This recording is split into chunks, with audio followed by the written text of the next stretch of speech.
اللہ وبرکاتہ. تھوڑے سے نوائزی پلیس میں ہوں لیکن میں کوشش کروں گا وہ الفاظ کے جو جن کو کہا جاتا ہے، مطلب کیونکہ میں عربک کی جو گرامر کی جو مشکل ٹرمز ہیں ان کو میں اوائڈ کرتا ہوں، کوشش کرتا ہوں آپ لوگوں کو، کیونکہ اس کو اگر میں وہ کہوں گا تو آپ پریشان ہو جائیں گے کہ یہ کیا چیز ہے.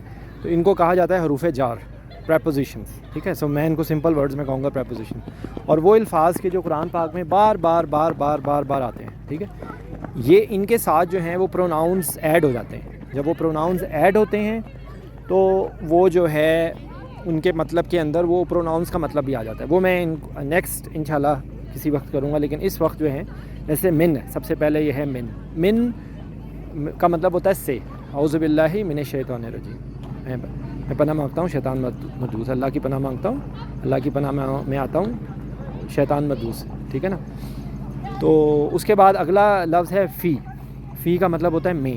ٹھیک ہے، فی مطلب فی البیت یعنی کہ گھر میں. ٹھیک ہے، اس کے بعد اللہم صلی علی محمد، تو علی کا مطلب ہوتا ہے پر، ایٹ. ٹھیک ہے، اس کے بعد الہ کا مطلب ہوتا ہے ٹورڈز، کی طرف. یا ایتھا النفس المطمئنہ ارجعی الی ربک، اپنے رب کی طرف چل. ٹھیک ہے، بسم اللہ الرحمن الرحیم، اعوذ باللہ من الشیطان الرجیم. تو با کا مطلب ہوتا ہے ساتھ، کے ساتھ. ٹھیک ہے، ود. اس کے اور بھی کئی مطلب ہوتے ہیں جو گرامیٹیکلی ڈیٹیلز میں ہیں، لیکن ہم اس وقت سمپل مطلب میں کہیں گے. کئی دفعہ با کا مطلب ایسوسیشن کے لیے بھی آ رہا ہوتا ہے، با کا مطلب کے ساتھ کے لیے کے علاوہ بھی آ سکتا ہے. ٹھیک ہے. اچھا، اس کے بعد ہے واو اور تا.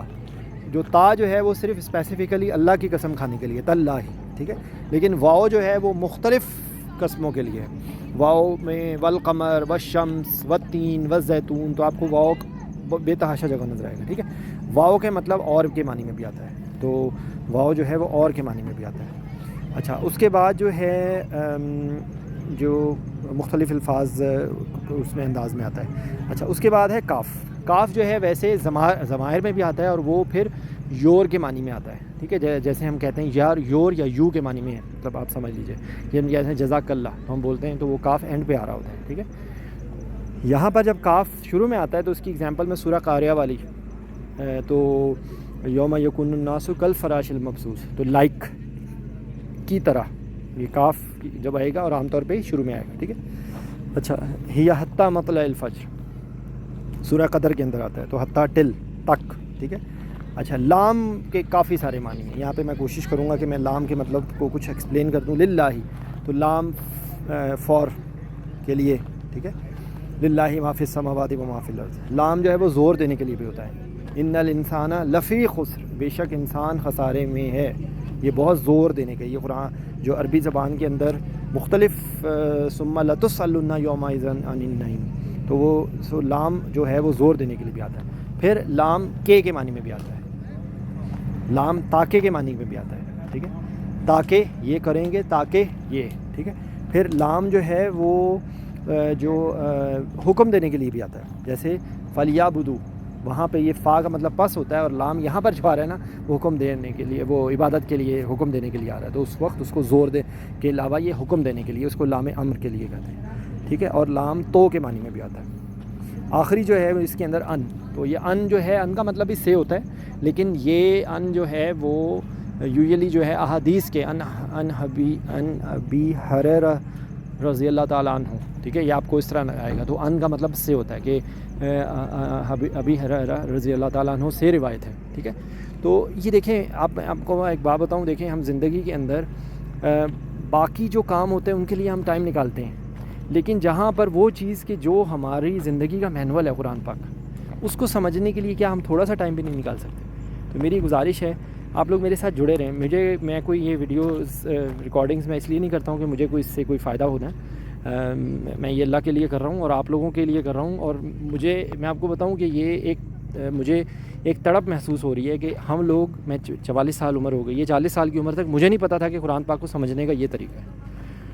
اور ہم لوگ پتہ نہیں کیا کر رہے ہوتے تھے. ہم تفاسیر سنتے ہیں، لیکن تفاسیر کے اندر ہمیں اس ٹائم پہ تو ہم سر جھوم کے بیٹھ جاتے ہیں، لیکن ہمیں کیونکہ زبان نہیں سمجھ آ رہی ہوتی تو اس کا اثر ختم ہو جاتا ہے. ٹھیک ہے، جب تک ہمیں عربی زبان نہیں سمجھ آئے گی، اتنی عربی زبان، میں یہ نہیں کہتا ہوں کہ آپ یہ مشکل کی جو گرامر کی ٹرمنالوجیز ہیں ان کو یاد کر لیں شروع میں. دیکھیں، اور اس کی میں ایگزامپل میں آپ کو دوں گا کہ یہ نو ڈاؤٹ اگر آپ ایک دفعہ جو جیسے عامر سہیل صاحب کا میں نام لیتا ہوں, یا میں آصف حمید صاحب کا نام لیتا ہوں, یا عاقب, یہ سارے یہ جو ہمارا گروپ ہے اس کے اندر اس کے لنکس موجود ہیں.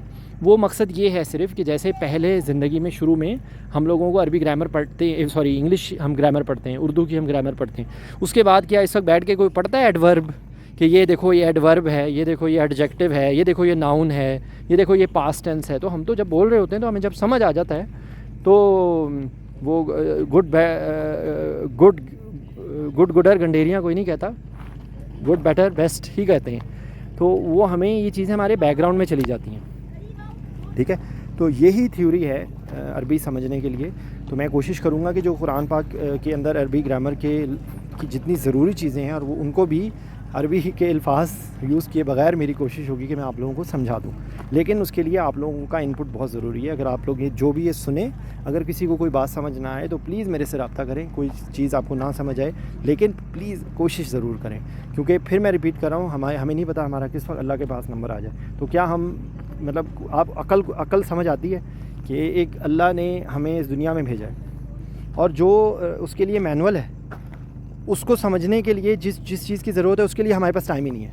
مصروف لوگ ہیں, ہو اتنے مصروف ہیں, بہت ہی زیادہ مصروف ہیں. تو کوشش کریں, ویئر دیر از اے ول دیر از اے وے. السلام علیکم ورحمۃ اللہ وبرکاتہ.